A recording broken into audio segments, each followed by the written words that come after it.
Kembali di Kojaba, Kombur jawab tentang narkoba BNN Kabupaten Asahan. Halo, apa kabar Sobat Kojab? Semoga sehat selalu dan bisa tetap menyaksikan podcast paling kece di Kabupaten Asahan. Nah, biasanya nih Sobat Kojab kalau lagi nonton podcast Kojab itu ada Bang Dil, ada Bang Hai. Kali ini sedikit berbeda. Biasanya kan cowok-cowok. Nah, kali ini narasumbernya ada cowok juga, tapi hostnya malah cewek ya. Ya, kali ini dengan Kak Rindu, boleh bilang Kak Rin aja ya, biar akrab gitu. Nah, Sobat Kojab, kalau biasanya kita sudah mengundang banyak narasumber nih, ada yang dari kesehatan, ada juga dari praktisi-praktisi lain-lain ya, ada juga dari media sosial, bahkan kemarin ada duta pariwisata.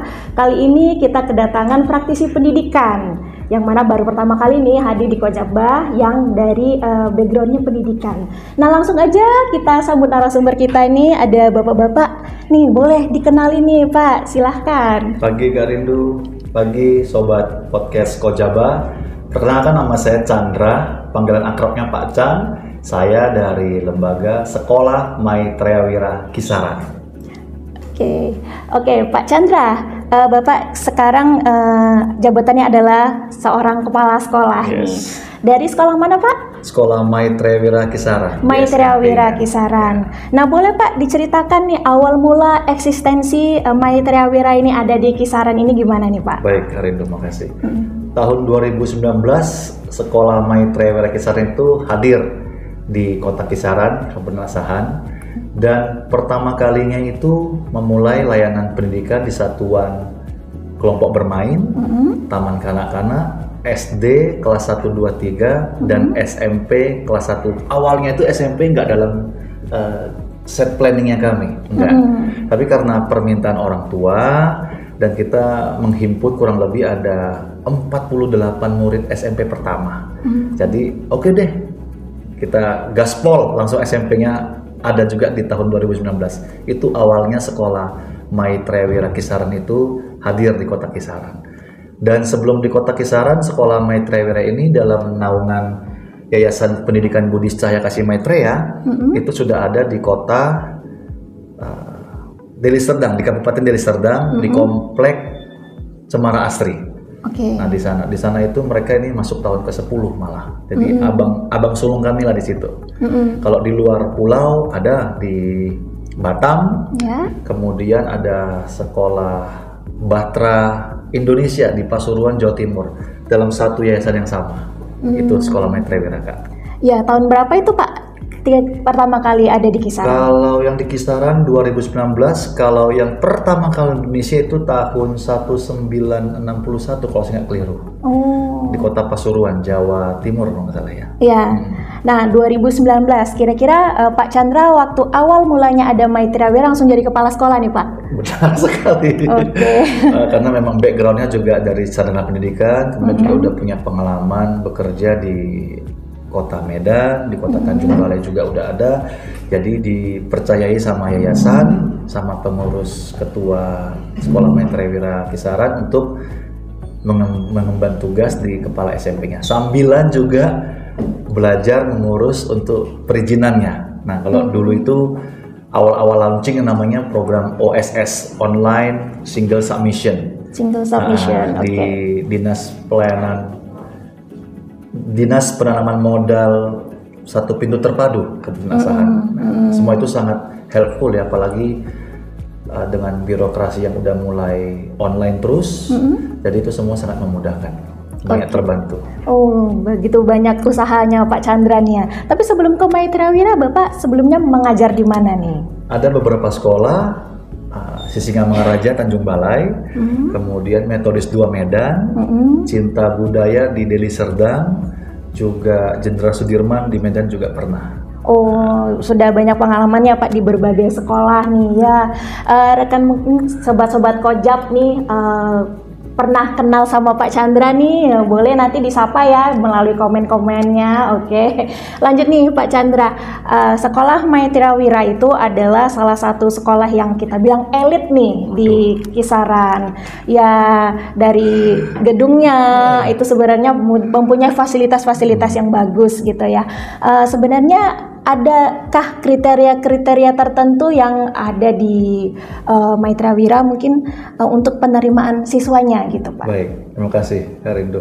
Kalau dibilang sekolah elit itu stigma yang terbentuk di masyarakat ya, karena sekolah ini dibangun memang untuk komunitas heterogen, artinya everyone can register as a student di situ ya. Kemudian kalau mau dibilang kriteria, ciri khasnya kami satu sekolah budi pekerti, yang kedua pluralisme. Pluralisme. Jadi semua ada di sana, dari ragam etnis, ragam budaya, kemudian juga tentunya dengan background setiap orang yang berbeda ya. Kita sana ada prinsip kesetaraan. Nah, dan yang ketiga ciri khas dari sekolah Maitreya Wira Indonesia, terutama di Kisaran adalah menyediakan sekolah makan siang nabati. Makan siang nabati, vegetarian. Nah, dan itu juga mendukung program dari pemerintah pencegahan stunting. Kita ada selalu coaching ke anak murid. Kita juga ada menghimbau ke orang tua untuk ayo ikut kelas parenting, ayo pola hidup sehat seperti ini. Untuk anak-anak contohnya jauhi narkoba, rokok. Kemudian belum saatnya nih kalian lebih explore mengenai seksualitas. Semua itu kita batasi untuk anak-anak. Nah, untuk ke orang tua parenting, bagaimana dengan kita komunikasi dengan anak-anak. Kita juga sesekali undang psikolog, praktisi pendidikan untuk coaching terus bisa menghimpun, mengikat lebih erat lagi bonding antara sekolah dengan orang tua murid, karena mereka tuh mitra utamanya kita juga. Gitu ya Pak.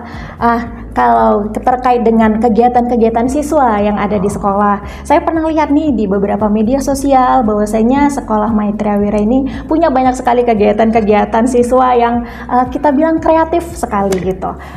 Nah, boleh dijelaskan nih Pak, apa sih kreativitas siswa? Mungkin kegiatan ekstrakurikulernya itu seperti apa? Ekskul, kita bicara secara general ya, nggak di SMP-nya aja ya.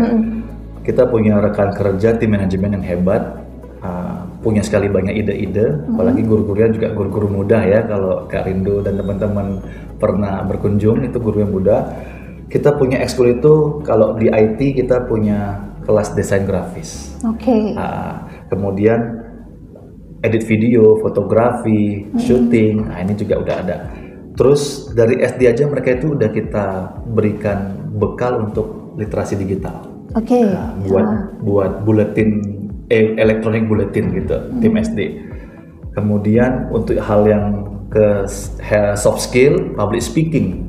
Nah, kita ada di sana, bahasa Mandarin ada, bahasa Inggris ada, bahasa Indonesia ada. Jadi mereka itu disetting juga ke MC-nya nanti. Jadi kalau ada acara dadakan, mereka udah ready. Ada acara sekolah, mereka partisipasi langsung. Kemudian soft skill yang lain memasak.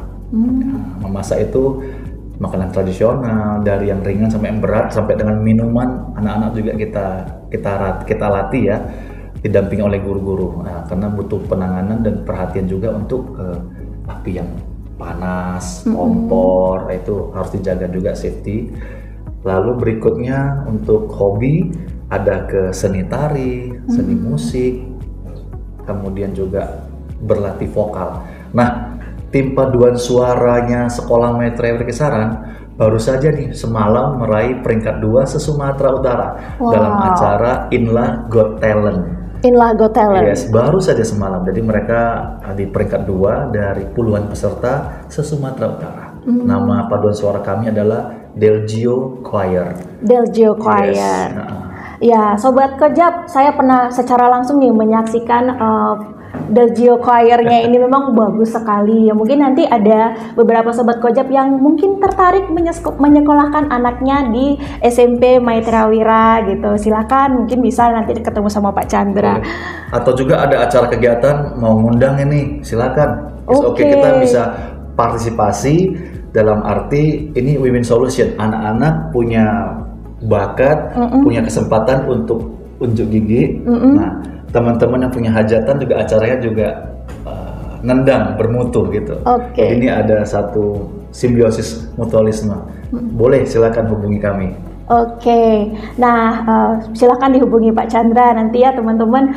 Oke, serius sedikit ini Pak, kita terkait dengan masalah narkoba ya. Yes. Kita kan kombur jawab nih tentang narkoba. Kita tahu bahwasanya di kisaran ini ada satu wilayah yang itu bisa dikatakan lokasi yang rawan. Nah, kebetulan sekolah Maitreya Wira ini ada di lokasi tersebut. Yes. Nah, kira-kira apa nih usaha sekolah dalam hal pencegahan di sekolah supaya tidak terkontaminasi dengan rawannya wilayah di situ, Pak? Boleh cerita mungkin, Pak? Baik, Kak Rindu. Jadi memang kita sadari daerah kami itu rawan ya, kita sampaikan tentang untuk narkoba. Salah satu pemetaan yang kami lakukan adalah yang pertama kami koordinasi bekerjasama dengan pemangku kepentingan dalam hal ini adalah lurah. Nah, jadi lurah kita ajak diskusi kerja dan kebetulan lurahnya juga memang benar-benar concern sama pendidikan dan juga sangat mendukung kegiatan-kegiatan sekolah. Salah satunya adalah beliau juga termasuk dalam tim pencegahan dan penanganan kekerasan di SMP Sekolah Maitreya Kisaran ini. Nah, itu yang pertama. Yang kedua, kami selalu coaching, remind ke anak-anak, baik itu melalui pamflet, baik itu melalui grup WA kelas, dan juga parenting ke orang tua murid. Kita selalu beritahu ke anak-anak, jangan coba-coba deh. Nah, ini benar-benar bahaya dan ini benar-benar dapat menghancurkan hidup yang memakainya ini. Kalau untuk usaha yang berikutnya lagi adalah kita selalu mengajak masyarakat untuk tahu nih isi sekolah ini bagaimana. Karena saya percaya anak-anak murid ini adalah wajah masa depan kita. Iya, benar. Jadi kalau Kak Rindu bertanya, apa sih usaha yang sudah kami lakukan dalam lokasi yang rawan itu? Kami mengundang keterlibatan dari warga sekitar dan kami juga memberikan mengedukasi pemahaman ke anak-anak seberapa menakutkannya dan seberapa rusaknya narkoba ini kalau mereka mencobanya.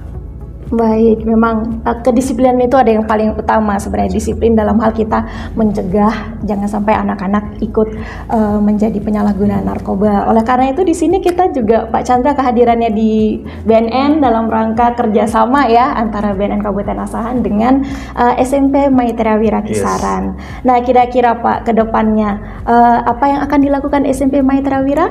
Oke, tiap tahunnya kita ada workshop tentang sosialisasi pencegahan narkoba di kalangan remaja ya. Tiap tahun itu sama BNN Kabupaten Asahan. Lalu berikutnya kami ingin bawa anak-anak ini ke panti rehabilitasi. Mereka langsung berkomunikasi, berinteraksi dengan para mantan pemakai narkoba, baik itu yang udah tobat kita bilang ya, atau yang sedang menjalani program rehabnya. Kami punya program berkelanjutan. Dan itu memang bagian dari agenda kerja sekolah. Kebetulan sekolah, bukan kebetulan sih, rezekinya sekolah ini adalah terpilih sebagai sekolah penggerak pelaksana kurikulum Merdeka. Nah, jadi ini programnya semua berkelanjutan. Jadi mudah-mudahan proses belajar mengajar yang dilakukan oleh guru itu menjadi pembelajaran bermakna dan kontekstual untuk anak-anak. Benar-benar relate sama kehidupan sehari-hari mereka. Itu sih Kak, kalau Kakak tanya. Karena berikutnya apa sih? Kami pengen bawa anak-anak itu langsung ke panti rehabilitasinya. Sebenarnya apa sih, ada tujuan khusus tidak anak-anak ini dibawa untuk mengunjungi panti rehabilitasi itu? Tentu. Secara teori mereka tahu ini. Secara teori mereka tahu. Mereka harus punya pengalaman langsung berinteraksi dengan mantan pemakai narkoba atau mereka yang sedang menjalani program rehabilitasi. Sama seperti halnya kami baru saja melakukan perayaan Hari Pahlawan Nasional. Kita mengundang Legiun Veteran Perang Kemerdekaan Indonesia Kabupaten Asahan. Ada Pak Roy ini di situ. Kemudian juga ada Enam, Pak Suroso juga ada. Jadi kita undang para veteran pejuang perang itu menceritakan kesaksian masa mereka remaja sampai dengan dewasa itu berjuang melawan penjajah Belanda dan Jepang. Dan itu sangat nendang sekali. Anak-anak baru tahu, ternyata pejuang itu ada ya. Saya kira cuma di buku PPKN saja, di IPS saja.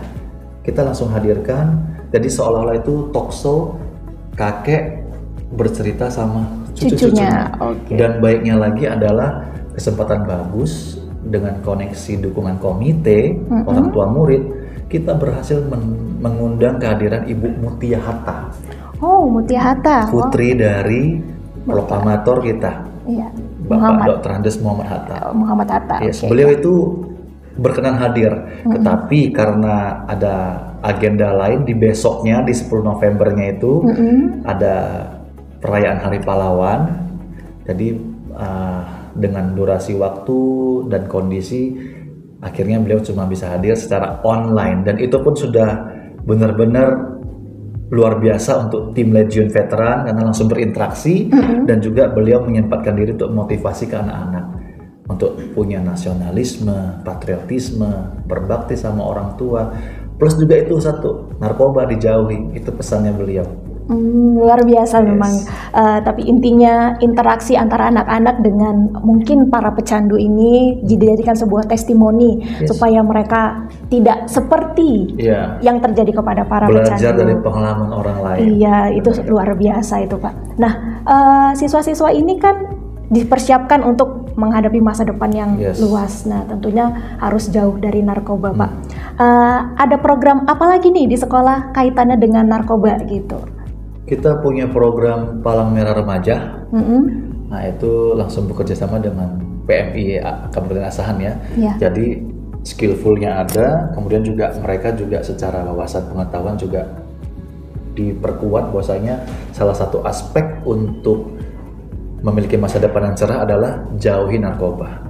Kemudian dari visi dan misi Sekolah Maitreya Indonesia sendiri itu adalah salah satunya adalah mencintai diri sendiri, juga mencintai kehidupan semua makhluk. Nah, salah satu cara mencintai diri sendiri, jangan pakai narkoba. Oke, yang saya ingat nih Pak Chandra, dalam 2 tahun terakhir nih, ada kerjasama dengan BNN dalam ada kegiatan perlombaan ya kita bilang ya, lomba untuk menyuluh tentang apa itu bahaya narkoba, yang mana ini mengundang BNN sebagai juri, sebagai penilai bagaimana apakah yang disampaikan oleh siswa-siswinya itu sudah tepat atau ada yang perlu diperbaiki. Nah, itu sudah 2 tahun terakhir. Apakah ini akan menjadi rutinitas ke depannya, Pak? Yes, for sure, benar Kak. Jadi ini tim OSIS dan tim guru ini koordinasi. Kalau selama ini kan BNN sosialisasi sebagai pembicara utama, hanya satu arah komunikasi. Nah, tim OSIS dan tim guru ini kami bekerja sama kayak mana supaya acara sosialisasi anti narkoba di remaja itu lebih menarik, lebih milenial. Dapatlah salah satu solusinya apa? Anak-anak itu dibentuk beberapa grup dan mereka itu dapat beberapa topik subbagian.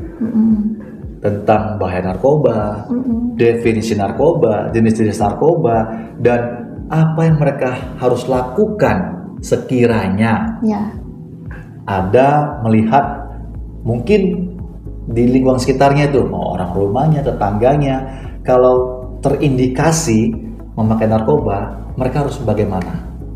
Jadi itu benar-benar anak-anak diberi tugas per kelompok dan mereka presentasi. Nah, di sana tadi pertanyaan kakak sebelumnya, kegiatan-kegiatan apa sih pengembangan kompetensi dari anak murid, yaitu salah satunya soft skill public speaking, dan mereka harus tanggap. Nah, kemudian juga ada lagi bagaimana kita selalu meng-coaching anak-anak untuk berdaya pikir kritis di situ kan. Ya, saya lihat juga bahkan anak-anak usia dini itu sudah diajari bagaimana cara berkomunikasi, public speaking yang baik. Bahkan mereka juga sangat semangat dalam mengikuti kegiatan, memberikan pertanyaan-pertanyaan yang cukup baik ya untuk ilmu pengetahuan tambahan untuk mereka ke depannya bagaimana gitu kan. Saya juga cukup bangga, sangat bangga bahkan mereka itu semuanya mengikuti kegiatan dengan baik, menerima segala kritik, segala saran gitu. Jadi, wah saya bilang ini mereka punya prospek ke depan yang sangat bagus untuk karir, termasuk dari public speaking yang nggak semua orang itu punya kemampuan public speaking yang baik gitu Pak. Dan menariknya kan kita langsung on the spot ya, langsung cek urin ya. Iya benar, ada kegiatan deteksi dini.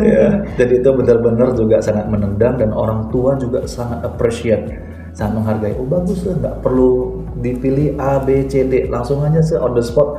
Yang selama ini anaknya sosialisasinya bagus di luar, yang pandai bergaul, nah itu langsung dicoba. Jadi kita nggak milih, bener-bener langsung on the spot, dan kita nggak beritahukan di awal-awal sama anak-anak, enggak. Langsung hari sosialisasi anti narkoba itu langsung selesai, kita langsung laksanakan tes urin mendadak, nah itu kan. Ya memang program-program yang ada di SMP Maitreya Wira ini memang sangat bagus. Ya kembali mungkin ada sobat Kojab yang tertarik anaknya untuk bersekolah di SMP Maitreya Wira. Nah silakan nanti bisa hubungi Pak Chandra. Nah terakhir Pak Chandra, ada pesan-pesan apa nih untuk sobat Kojabah? Boleh disampaikan? Baik, untuk sahabat-sahabat Kojabah dimanapun Anda berada, yang pertama saya mendoakan supaya senantiasa sehat selalu. Untuk sobat-sobat Kojabah yang masih berusia remaja, saya cuma punya pesan, kita lakukan yang namanya berbakti pada orang tua. Untuk berbakti itu sangat sederhana, selama ini bimbingan nasihat, kemudian juga guidance dari orang tua kita patuhi. Kemudian masih usia pelajar, maka seyogyanya kewajiban utamanya adalah belajar. Nah, untuk sobat-sobat Kojabah yang golongan usia dewasa, ini juga pesan ke saya juga, yuk jadi teladan yang nyata, teladan yang baik untuk anak-anak muda ini, karena seperti yang saya yakini, masa depannya anak didik ini adalah masa depannya kita. Baik. Jadi kita harus jadi role model yang paling bagus, meskipun setiap orang punya kekurangan dan kelebihan.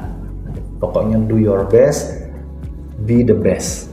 Oke, luar biasa Pak Chandra, terima kasih atas kehadirannya.